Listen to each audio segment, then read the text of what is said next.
વિદ્યાર્થી મિત્રો, આજે આપણે વાસ્તવિક સંખ્યા અને તેની દશાંશ અભિવ્યક્તિ વિશે દાખલા જોવાના છે. તે પહેલાં આપણે થિયોરિટિકલ જરાક સમજી લઈએ. દરેક સમય સંખ્યાને પી બાય ક્યુ સ્વરૂપમાં દર્શાવી શકાય છે, લખી શકાય છે, જ્યાં પી પૂર્ણાંક અને ક્યુ શૂન્યેતર પૂર્ણાંક હોય. આ આપણે ભણી ગયા છીએ. હવે પી બાય ક્યુ સ્વરૂપની સમય સંખ્યાને દશાંશ સ્વરૂપમાં દર્શાવવા માટે પીને શું કરવું પડે? ક્યુ વડે ભાગવામાં આવે. ભાગફળ શોધવાની ક્રિયા દરમિયાન મળતી શેષ વિશે બે શક્યતાઓ જોવા મળે છે, જે મેં તમને આગળ ચર્ચા કરી છે, પણ અત્યારે આપણે આ ઉદાહરણ દ્વારા સમજીશું. પહેલું, ભાગાકારની ક્રિયાના અમુક તબક્કા પછી શેષ શૂન્ય મળે. દાખલા તરીકે 5/8. બરાબર? તો જુઓ, 5/8 એટલે પહેલાં તો ભાગ નહીં ચાલે, તેનું શૂન્ય, એટલે પછી ઉપર શૂન્ય, પછી 6 8 48, 2 વધ્યા, ઉપરથી ઉતાર્યું શૂન્ય, એટલે 6 8 દુ 16, 4 વધ્યા, 8 5 40. તો જુઓ, 5/8 બરાબર શું આવે? 0.625. બરાબર? જુઓ, અહીં શેષ કઈ 2 4 અને 0, એટલે આ પહેલાં. બરાબર? આવી સંખ્યાને એટલે ડાયરેક્ટ અહીંયા જુઓ કે શેષ પોઈન્ટ પછી 3 આંકડા પછી શું થઈ ગઈ? બંધ, એટલે શાંત થઈ ગઈ. બરાબર? એવું કહી શકાય. હવે આને શાંત દશાંશ સ્વરૂપ કહેવાય. શું કહેવાય? શાંત. આવી સંખ્યાઓને સરળતાથી દશાંશ સ્વરૂપમાં રૂપાંતરિત કરી શકાય છે. બીજી કઈ શક્યતાઓ રહેલી છે તે પણ આપણે જોઈએ. બીજામાં શું થાય? ભાગાકારની ક્રિયાના અમુક તબક્કા પછી શેષ ક્યારેય શૂન્ય થતી નથી, પરંતુ શેષનું પુનરાવર્તન થાય છે અને દશાંશ અભિવ્યક્તિ આગળ ને આગળ વધતી જાય છે. દાખલા તરીકે 5/7, એટલે 5/7. પહેલાં ભાગની ચાલે, તેનું શૂન્ય, ઉપરથી ઉતાર્યું શૂન્ય, એટલે આ થયા 7 7 49, એટલે 4.9, પછી 1, પછી શૂન્ય ઉપરથી ઉતાર્યો, 7 1 7, 3 વધ્યા, શૂન્ય ઉતાર્યું, 7 ચોકું 28, 2 વધ્યા, ઉપરથી ઉતાર્યું શૂન્ય, 7 દુ 14, એટલે 6 વધ્યા, પછી ઉપરથી ઉતાર્યું શૂન્ય, 7 8 56, પછી 4 વધ્યા, પછી 7 5 35, પછી 5 વધ્યા, એટલે હવે શું ચાલશે? 7 7 49, ફરી પાછું આ ચાલશે, આ આખું. બરાબર? એટલે શું આવશે? 5/7 બરાબર 0.714285, ફરી પાછું 714285, ફરી પાછું 714285, કન્ટિન્યુઅસ આવું રહ્યા કરે છે. જુઓ, અહીં શેષ 1 3 2 6 4 5 મળે છે. તે પછી પુનરાવર્તન થાય. આ 1, આ તો મીંડું ઉટાર્યું આપણે. આ જુઓ, આ 1, પછી આ 3, પછી આ 2, પછી આ 6, પછી આ 4, ફરી પાછું 5. બરાબર? અહીં શેષ 1 3 2 6 4 અને 5નું તે જ ક્રમમાં ફરીને ફરી પુનરાવર્તન થાય છે. ભાગફળમાં અનુક્રમે 7 1 4 2 8 અને 5નું તે જ ક્રમમાં ફરીને ફરી પુનરાવર્તન થાય છે. એથી આને શું કહેવાય? અનંત આવૃત અભિવ્યક્તિ કહેવાય. અનંત આવૃત અભિવ્યક્તિ કહેવાય. અનંત તો ચાલે જ છે, ક્રિયા તો ચાલુ જ છે, પણ આવૃત એટલે ચોક્કસ આંકડાઓનું પુનરાવર્તન થાય છે. આમ જે સંખ્યાની દશાંશ અભિવ્યક્તિ આવૃત અથવા અનંત આવૃત હોય તો તે સંખ્યા શું છે? સમય સંખ્યા છે. આપણે જોઈ ગયા છે. કોઈપણ સંખ્યા દશાંશ સ્વરૂપમાં અનંત આવૃત સ્વરૂપે આપેલ હોય તો તેને પી બાય ક્યુ સ્વરૂપમાં લખી શકાય છે, અને તેથી તેને શું કહેવાય? સમય સંખ્યા.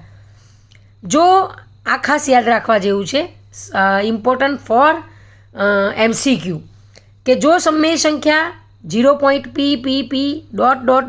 સ્વરૂપે હોય તો તેને p/9 સ્વરૂપે લખી શકાય. એટલે એક જ આંકડાનું પુનરાવર્તન થતું હોય, 0.33333, તો અહીંયા શું આવે? 3/9. 0.77777, તો શું આવે? 7/9. બે આંકડાનું પુનરાવર્તન થતું હોય, જો સમય સંખ્યા 0.pq સ્વરૂપે હોય, એટલે ટૂંકમાં 2 આંકડાનું પુનરાવર્તન થતું હોય તો એ PQ/99 સ્વરૂપે લખી શકાય.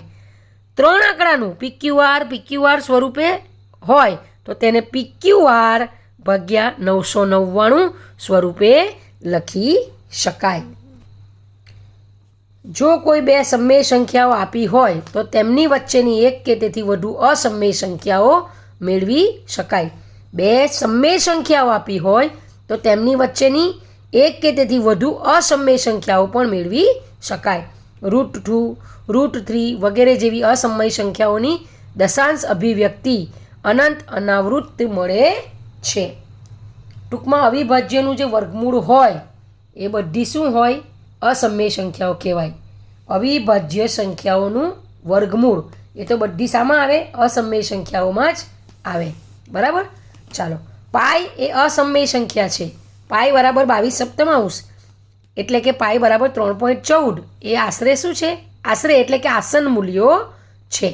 આ આગળ કર્યા કરો તો રિપીટ જ થયા કરે અને ચોક્કસ નહીં થાય એટલે અસમય સંખ્યા કહેવાય. જો કોઈ સમય સંખ્યાની દશાંશ અભિવ્યક્તિ અનંત આવૃત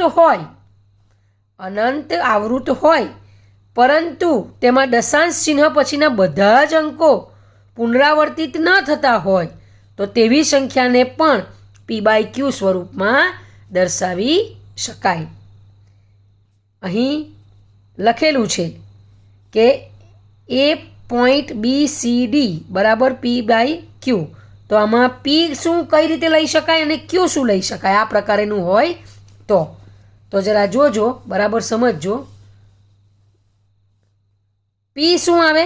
દશાંશ ચિહ્ન બાદ જેટલા અંકો પુનરાવર્તિત થતા, અહીંયા પહેલાં P જોઈએ.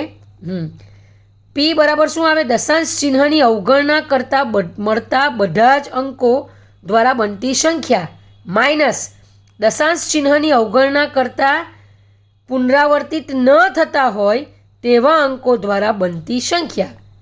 એટલે કે જુઓ, આ પોઈન્ટ કાઢી નાખીએ તો કેટલા અંકો છે? 4 છે ને, ABCD. એટલે પહેલું તો ABCD, એમાંથી શું બાદ કરવાનું? અવગણના કરતાં પુનરાવર્તિત ન થતા. તો આમાં CD પુનરાવર્તિત થાય છે, આમાં AB પુનરાવર્તિત થતું નથી. એટલે ABCD માઇનસ AB. અને Q શું લેવાનું? Q દશાંશ ચિહ્ન બાદ જેટલા અંકો પુનરાવર્તિત થતા હોય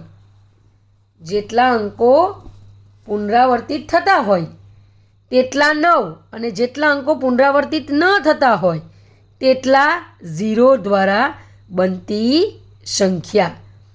એટલે કે અહીં Q બરાબર શું છે? જો પુનરાવર્તિત થતા હોય તેટલા 9, ને તે બી દશાંશ ચિહ્ન પછીની વાત છે. તો અહીં તમે જુઓ, દશાંશ ચિહ્ન પછી CDનું પુનરાવર્તન થાય છે પણ Bનું પુનરાવર્તન થતું નથી. એટલે Q બરાબર તમારે શું લેવાનું? 2 નવડા અને એની પાછળ 1 શૂન્ય. એટલે શું થાય? 990. બરાબર. એટલે અહીંયા ઉદાહરણ આપેલું છે કે દાખલા તરીકે 5.462, તો 60નું પુનરાવર્તન થાય છે તો 5462 માઇનસ પુનરાવર્તિત ન થતા હોય એવા 54 અપોન કેટલા નવડા? પુનરાવર્તિત થતા હોય એટલા નવડા, એટલે 2 નવડા અને એની ઉપર ન થતા હોય એટલું શૂન્ય, એટલે 990. બરાબર. ચાલો, અહીં જોજો, 78નું પુનરાવર્તન થાય છે એટલે આખું પહેલાં કાઢી નાખો. એટલે 34178 માઇનસ પુનરાવર્તિત ન થતા હોય તેવા અંકો 341 અપોન કેટલા નવડા?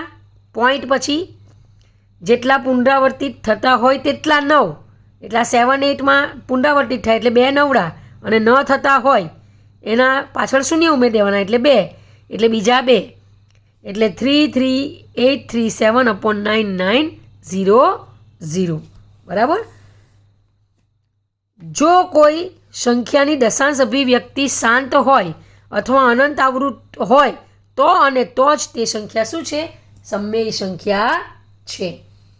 એની કરતાં ઉલટું, જો કોઈ સંખ્યાની દશાંશ અભિવ્યક્તિ અનંત અનાવૃત હોય તો અને તો જ તે સંખ્યા અસમય સંખ્યા છે. ટૂંકમાં સમમેય સંખ્યાની દશાંશ અભિવ્યક્તિ શાંત અથવા અનંત આવૃત હોય અને અસમમેય સંખ્યાની દશાંશ અભિવ્યક્તિ અનંત અનાવૃત હોય. આ સૌથી અગત્યનો મુદ્દો આ બધું શીખવ્યા પછીનો. સમમેય સંખ્યાની દશાંશ અભિવ્યક્તિ શું હોય? શાંત અથવા અનંત આવૃત હોય. અને અસમમેય સંખ્યાની દશાંશ અભિવ્યક્તિ શું હોય? અનંત અનાવૃત હોય.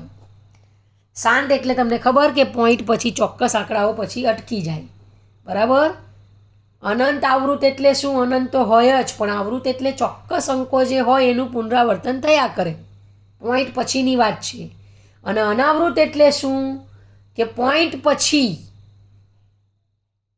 રિપીટ નહીં થાય, એટલે પુનરાવર્તન કંઈક ને કંઈ આવ્યા જ કરતું હોય. દાખલા તરીકે 0 1 આવે તો પછી 001, પછી 001, પછી દાખલા તરીકે 1 2 3 4 5 6, પછી કંઈક વચ્ચે બીજું આવી જાય, પછી પાછું 1. એટલે આ રીતનું હોય છે.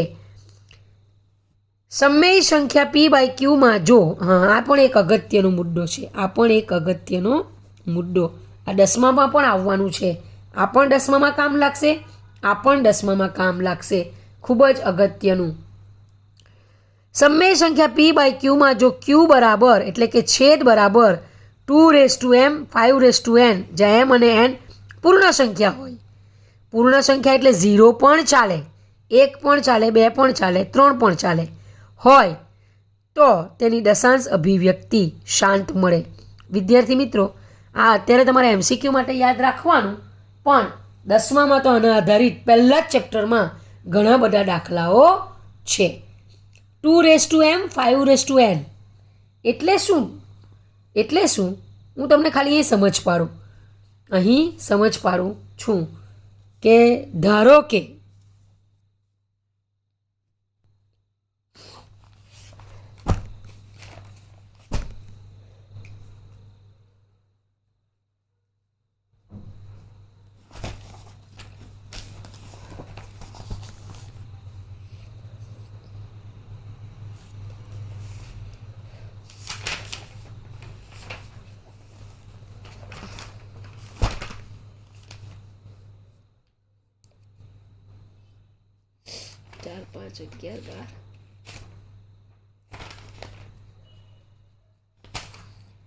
ચાર પાંચ 11 12 નથી.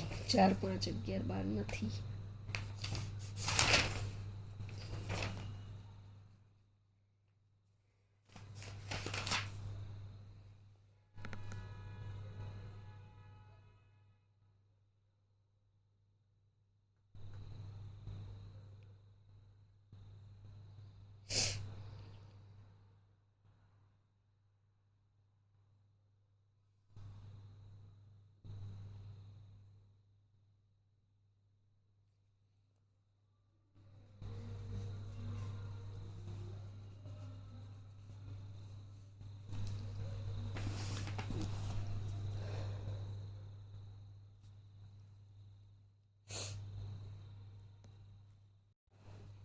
વિદ્યાર્થી મિત્રો, હવે આપણે ઉદાહરણ 6 જોઈએ. 6 થી 10 ઉદાહરણ છે, 11 અને 12 ઉદાહરણ નથી. અને ત્યારબાદ સ્વાધ્યાય 1.3ના 4 દાખલા આપણે જોવાના છીએ. તમારી પાસે ચોપડી હશે જ છે. પહેલું ઉદાહરણ 6 કયું છે? ઉદાહરણ 6. સાબિત કરો કે 3.142678 સમમેય સંખ્યા છે.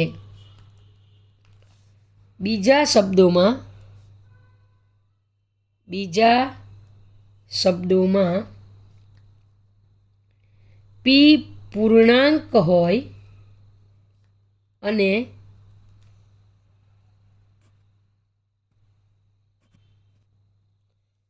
q શૂન્યેતર પૂર્ણાંક હોય તે પ્રમાણે 3.142678 ને p/q સ્વરૂપમાં દર્શાવો. બરાબર. આ તો તમને આવડે જ છે, કારણ કે તમે ઘણી વખત આ રીતે તો દર્શાવો છો નાના સ્ટાન્ડર્ડથી જ. એનો જવાબ આવશે 3.142678. વિદ્યાર્થી મિત્રો, તમને ખબર છે કે દાખલા તરીકે આવું હોય 3.14, તો તમે શું કરો? 314/100 લખો ને. 314/100 એટલે પોઈન્ટ પછી જેટલા હોય એટલા મીંડા લખો એક પર, બરાબર. અહીં પોઈન્ટ પછી કેટલી સંખ્યા છે જુઓ, 1 2 3 4 5 6, તો 6 મીંડા અને આગળ શું લગાડી દેવાનું? 1. એટલે શું આવશે? 3142678 upon 1. 1 2 3 4 5 6, બરાબર. તો આ શું થઈ ગયું? P/Q સ્વરૂપ થઈ ગયું ને, બરાબર. તો આ એક શું છે? સમમેય સંખ્યા છે. આ રીતે એને દર્શાવી શકાય. ચાલો આપણે ઉદાહરણ 7મું જોઈએ. સાબિત કરો કે 0.333 બરાબર 0.3 એટલે કે 3નું પુનરાવર્તન વારંવાર થાય છે અને P પૂર્ણાંક હોય અને Q શૂન્યેતર પૂર્ણાંક હોય તેવા PQ માટે P/Q સ્વરૂપમાં દર્શાવી શકાય. વિદ્યાર્થી મિત્રો, આમ તો આપણે શીખી જ ગયા, આ ડાયરેક્ટ જ આપણને જવાબ મળી શકે કે આ પોઈન્ટ P સ્વરૂપે છે તો P/9 આવે. એક જ અંકનું પુનરાવર્તન થાય છે. 0.3 3નું જ પુનરાવર્તન થાય એટલે 3/9, અને 3/9 એટલે શું? 1/3. એટલે આપણો જવાબ શું આવશે? 1/3 આનો જવાબ આવશે. આપણે સિમ્પલ પણ આ રીતે દર્શાવી શકીએ અને ગણતરી કરીને પણ આપણે શું કરી શકીએ? દર્શાવી શકીએ. ઘણી વખત આ દાખલો 2 માર્ક્સમાં પૂછાતો હોવાથી આપણે એની ગણતરી પણ જોઈશું. આ IMP કરજો, આવા દાખલા પરીક્ષામાં પૂછી શકાય, બરાબર. આ દાખલો IMP 2 અંકવાળા પણ પૂછી શકાય, 3 અંકવાળા પણ પૂછી શકાય. આપણે લખીએ, ધારો કે આ જવાબ, ધારો કે આ x બરાબર શું છે? 0.3333, બરાબર. ચાલો, માટે જો મને 10 વડે ગુણું તો આને પણ મારે શાની વડે ગુણવું પડે? 10 વડે. તો શું થઈ જાય? 10 વડે જો હું ગુણું તો 1 પોઈન્ટ આગળ આવી જાય. એટલે આ 0.33 છે. જો હું 10 વડે ગુણું તો શું લખી શકું? અને 3.333 આ રીતે હું દર્શાવી શકું. હવે જોજો, અહીંયા પણ પોઈન્ટ પછી 33 છે ને અહીંયા પણ પોઈન્ટ પછી 33 છે. તો હું શું કરી? આને નંબર 2 આપું, આને નંબર 1 આપું. 2માંથી 1 બાદ કરતા, 2માંથી 1 બાદ કરતા શું આવશે? 10x - x બરાબર 3.333 માઇનસ 0.333, બરાબર. ચાલો, તો શું આવશે? 10x માઇનસ એટલે 9x. હવે જો અહીંયા પોઈન્ટ પછી 333 મૂકો, આ 0 પોઈન્ટ આ 333, તો અહીંયા શું આવવાનું? 3માંથી 3 જાય તો 0 0 0, 3માંથી 0 જાય તો 3, બરાબર. હું શું લખી શકું? 3. માટે x બરાબર શું આવે? 3/9 બરાબર 3 તાલી 9. ઉપર કંઈ નથી એટલે 1, એટલે 1/3. માટે x બરાબર શું મળે? 1/3 મળે. 2 માર્ક માટે આવા દાખલા ખૂબ અગત્યના છે. ક્યારેક 10 વડે ગુણવું પડે, ક્યારેક 100 વડે ગુણવું પડે, ક્યારેક 1000 વડે ગુણવું પડે. 10 વડે ગુણો તો પોઈન્ટ પછી 1 આંક જમણી બાજુ ખસાય. તમે 2 વડે ગુણતે અને 100 વડે ગુણતે તો 33 પોઈન્ટ થતે. જો તમે આને 1000 વડે ગુણતે તો 333.3 તમે લખી શકતે. એ તો દાખલો કયો છે એ રીતે તમારે આગળ વધવાનું છે. ઉદાહરણ 8. સાબિત કરો કે 1.272727 બરાબર 1.27 બાર 27 પુનરાવર્તિત થાય છે એટલે એની ઉપર લીટી બાર કહેવાય એને, બરાબર. ને પી પૂર્ણાંક હોય અને હું 7 આ જ રીતે દર્શાવી શકાય, આ રીતે પણ દર્શાવી શકાય ને આ રીતે પણ થાય. હવે તો આ જ રીતે દર્શાવાય, પહેલાં જે હતું ને લીટી વગર તે જ રીતે. પી પૂર્ણાંક હોય, ક્યુ શૂન્યેતર પૂર્ણાંક હોય તેવા પી ક્યુ માટે P/Q સ્વરૂપમાં દર્શાવી શકાય છે. ચાલો તમને સમજ પડશે. આપણે પહેલાં લખીએ, x બરાબર લખી કાઢીએ. ધારો કે x બરાબર 1.272727. હવે જોજો, પોઈન્ટ પછી 2727 તો છે જ, તો મારે ફરી પાછું પોઈન્ટ પછી આનીમાં પોઈન્ટ પછી 27 લાવવું હોય તો મારે કેટલા પોઈન્ટ ખસેડવા પડે? જમણી બાજુ 2 પોઈન્ટ. એટલે મારે આને શાની વડે ગુણવું પડે? 100 વડે ગુણવું પડે, બરાબર. માટે 100x બરાબર 127 આગળ આવી જાય, આ 2 પોઈન્ટ અહીંયા, એટલે 272727 બરાબર. આને નંબર આપો 1, આને નંબર આપો 2. 2 માંથી 1 બાદ કરતા, 2 માંથી 1 બાદ કરતા.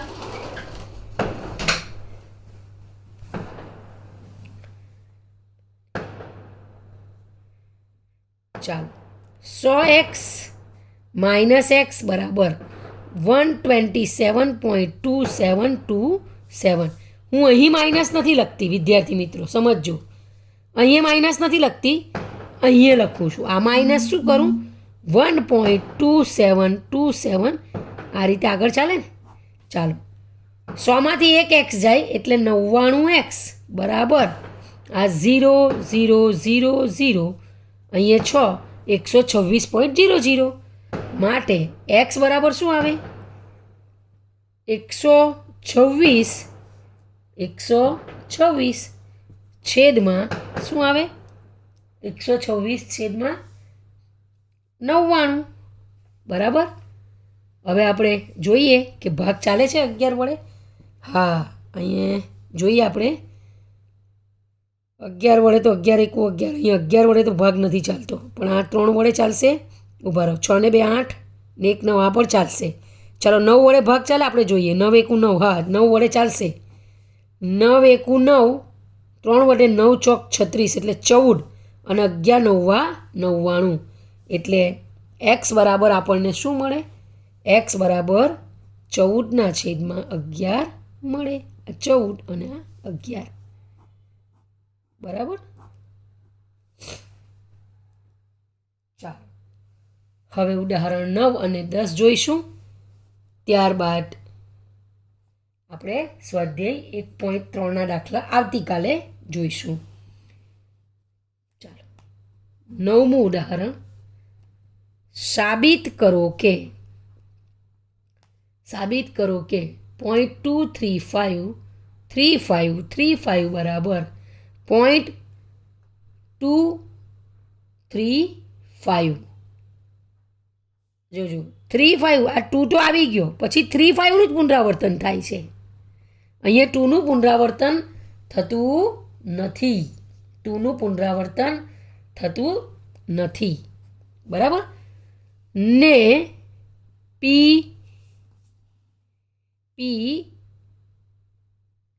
પૂર્ણાંક હોય, ક્યુ શૂન્યેતર પૂર્ણાંક હોય તેવા પી ક્યુ માટે પી બાય ક્યુ સ્વરૂપમાં દર્શાવી શકાય છે.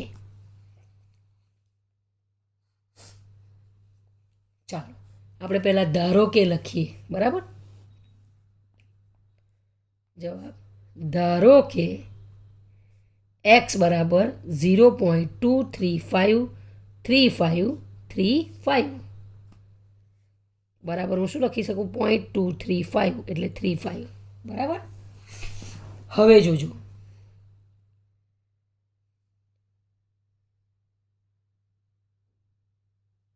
અહીં 2 પુનરાવર્તિત થતો નથી, માત્ર ને માત્ર શું પુનરાવર્તિત થાય છે 35 35 35. એટલે કઈ રીતે આપણે આમાં જવાબ લાવી શકીએ આપણે જોઈએ. જો પ્રથમ આને આપણે 10 વડે ગુણીએ તો પોઈન્ટ પછી આ જમણી બાજુ એક ખસી જાય ને એટલે શું આવશે 10x બરાબર, માટે 10x બરાબર શું આવે 2.353535 આવે ને 2. આ ખસી જાય જમણી બાજુ એક 353535. આને નંબર આપીએ આપણે 1. હવે જોજો આને હું કેટલા વડે ગુણું તો ફરી પાછું મને પોઈન્ટ પછી 3535 મળે. 10 વડે ગુણ્યું તો મળી જ ગયું.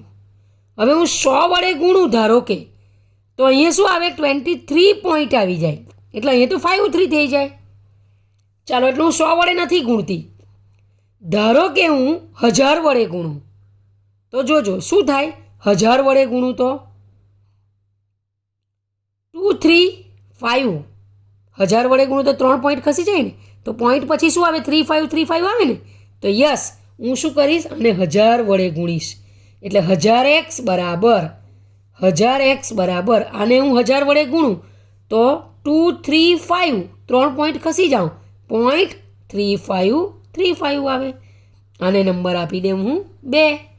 ચાલો 2 માંથી 1 બાદ કરતા 2 માંથી 1 બાદ કરતા એટલે 1000x માઇનસ 10x બરાબર ઘણી વખત ખાલી x થી જ થઈ જતું તો અહીંયા આપણે 10x વડે ગુણવું પડેલું એટલે 235.3535 માઇનસ અહીંયા લખું છું શું આવશે અહીંયા 2.3535.